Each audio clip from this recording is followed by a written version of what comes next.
guys, welcome back, a warm welcome to you. Now we have a terrestrial magnetism. Okay, what is a terrestrial magnetism? Means magnetic field produced by the earth. You simply call it as the earth magnetism. Okay, what it is? How do you know that earth has a magnet inserted inside it? Okay, for that, what you can do? You can take a bar magnet, tie it with a knot, tie it with a thread, and hang it with the ceiling. And place it over there and leave this thing. Okay, so what you will going to observe that the bar magnet will align only in a particular position. Again, when you are going to disturb from its equilibrium position, it will again come back to its equilibrium position. That means, what does this denotes? This denotes that it is aligned in particular magnetic field, and you say that this magnetic field is provided by the horizontal, or provided by the earth, not horizontal, provided by the earth, not specifically horizontal, provided by the earth. So therefore, by this thing you can say that it is a magnet which is producing this field and it is being inserted in the earth. So for detailed discussion, let's proceed. So guys, terrestrial magnetism. Now in terrestrial magnetism, first we'll understand that geographic axis. So if we define geographic axis is the straight line passing through the geographic poles of the earth. It is the axis of rotation of earth, and it is also known as the polar axis. Now let's look at the second thing, that geographic meridian. Now geographic meridian at any place is the vertical plane passing through the geographic north and south pole of the earth. Now we'll check it out that via diagram, that what exactly are these things. And if we check out the next thing, that is the geographic equator is the great circle on the surface of the earth in the plane perpendicular to the geographic axis. All the points on the geographic equator are at equal distance from the geographic poles. Now let's look at that, what exactly are the geographic axis, meridian and equator. Now if you look at the diagram, this is the diagram which is showing this is actually the geographic north, and this is actually the geographic south. So the line passing through these two poles is the geographic axis, or else we call it as the earth rotation axis, through which the earth rotates. Now second thing is that we have studied the meridian. That what exactly is the meridian? That the line vertical plane, meridian means plane passing through this. This is written as reference meridian. Look at this thing, this. So if you make a plane, that it will be something like it will be something like this. It will be something like this. It is something like this. So this is what exactly this circle is showing. So we can extend this in that direction also. So this is exactly the same thing. So this is what exactly is this black, this dark solid line circle. This is showing the reference meridian. So meridian means if you cut this earth into two halves through the geographic axis, the complete plane you will going to get, that is, you call it as the meridian. Okay. So now next thing is the equator. So it was written that it is the perpendicular circle. Like this is exactly the thing. This exactly is the thing. Perpendicular, this dashed lines and these solid lines. So this is what exactly is your equator, and it is the geographic equator, you call it as. So it is also it can be seen over here also, that this is the geographic equator. Now let's proceed further. Now similar to the axis of your geographic poles, exactly similar, the magnetic axis. Now we'll define that we are defining that what is the magnetic axis. So magnetic axis is the straight line passing through the magnetic poles, and we're going to check it out that what are the magnetic poles in the diagram also, that what exactly are the magnetic poles of the earth. So it is inclined to the geographic axis nearly at an angle of 11.3 degree. Now let's look at this thing. Similar to the magnetic axis, similar to the what we have studied, we have studied geographical axis, correspondingly we have magnetic axis. We have studied geographic meridian, correspondingly we have magnetic meridian. So in the magnetic meridian, at any place is the vertical plane passing through the magnetic north and south pole of the earth. We're going to check it out that what exactly through the diagram only. So, and similarly, like what we have the geographic equator, similar to that we have the magnetic equator, is a great circle on the surface of the earth in the plane perpendicular to the magnetic axis. All the points on the magnetic equator are at the equal distance from the magnetic poles. So this is exactly the definitions. Now let's look that what exactly these look like with the help of diagram. Now if we check it out, the diagram is something like this. So this is actually 11.3 something, so nearly 11 degrees. So it is this angle is 11.3. So this we call it as the point which is near to the geographic north pole is the geomagnetic pole, this, and the point which is near to the south pole, this is the south pole, geographic south pole. Near to this at the same angle, that is called the geomagnetic. This is geomagnetic pole, south geomagnetic pole. So it is as we have discussed that this can be considered as that in between the earth a magnet is being placed at an angle 11.3 degree to the geographic axis. So this axis, the line which is passing through this geographic geomagnetic pole, north geomagnetic pole and the south geomagnetic pole is called the magnetic axis. And if we check it out, that if this is the plane, let's say this is the plane.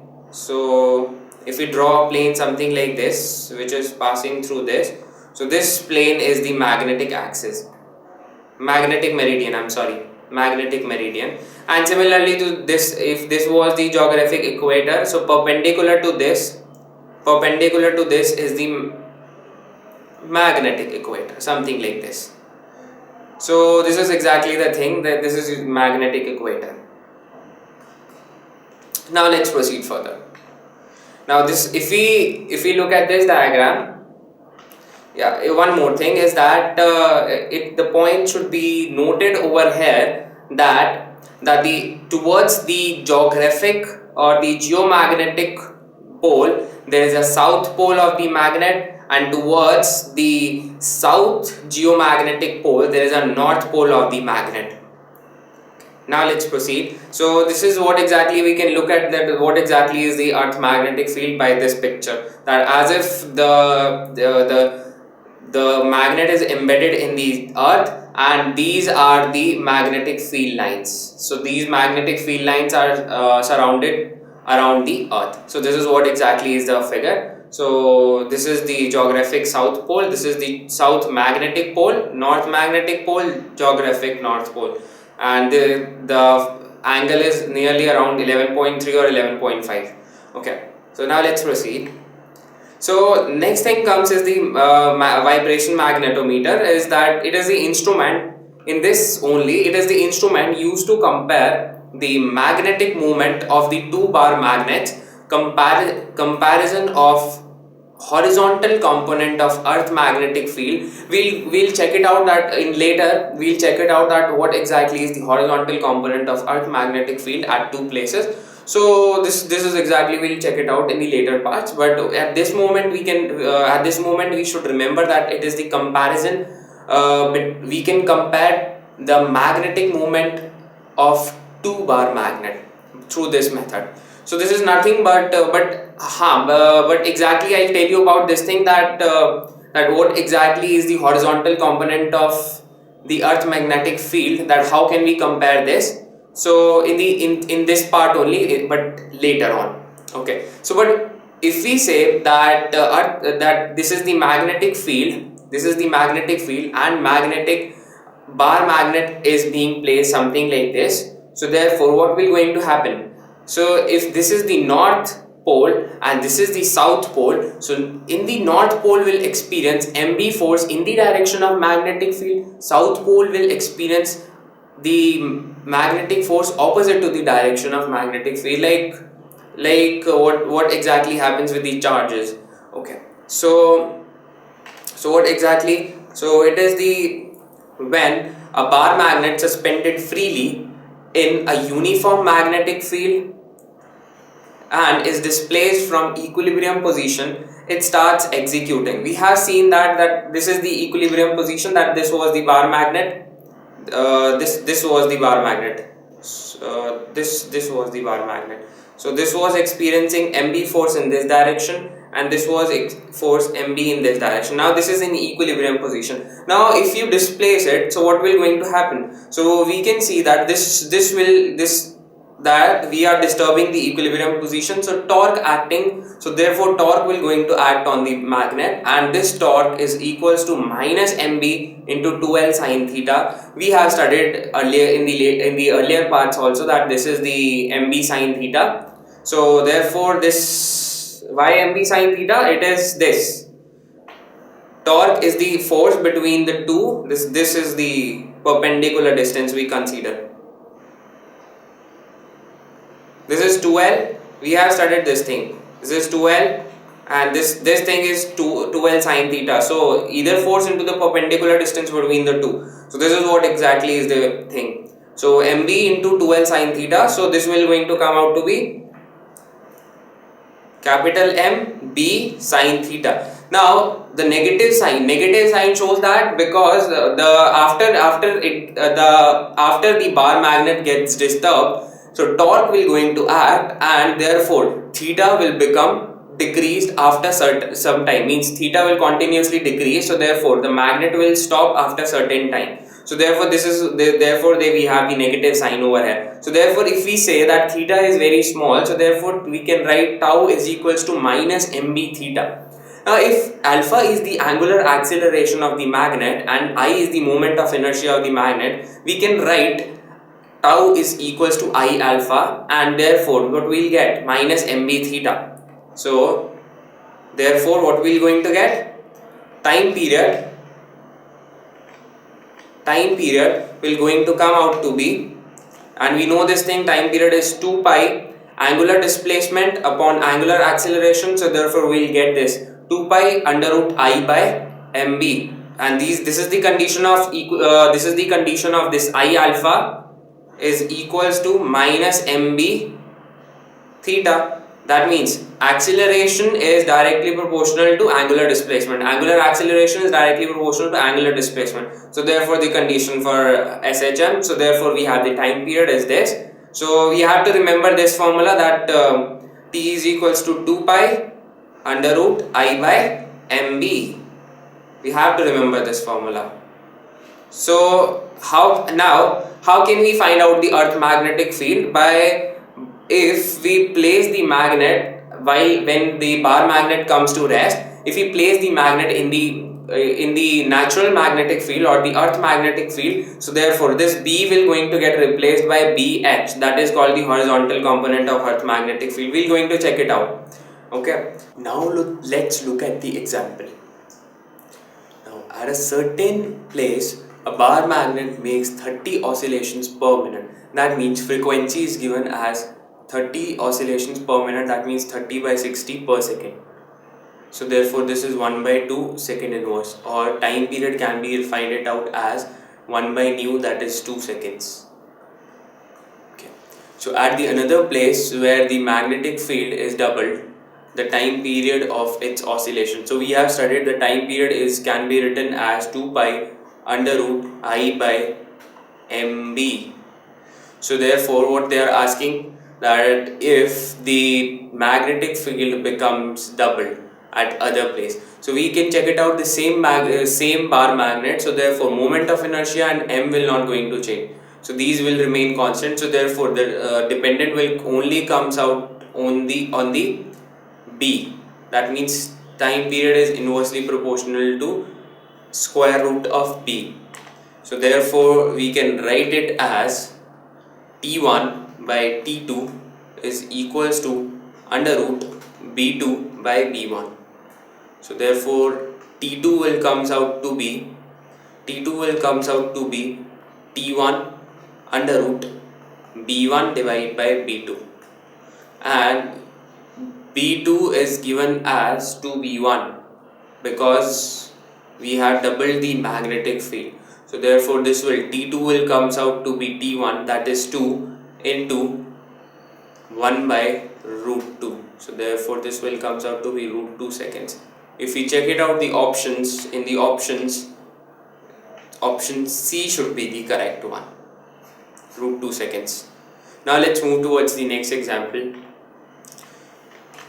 A thin rectangular magnet suspended freely has a period of oscillations of 4 seconds. Now when the magnet is broken into two equal halves lengthwise, so we are saying that it is broken into two halves lengthwise, the period of oscillations. So we have studied the time period is equals to 2 pi under root I by mb.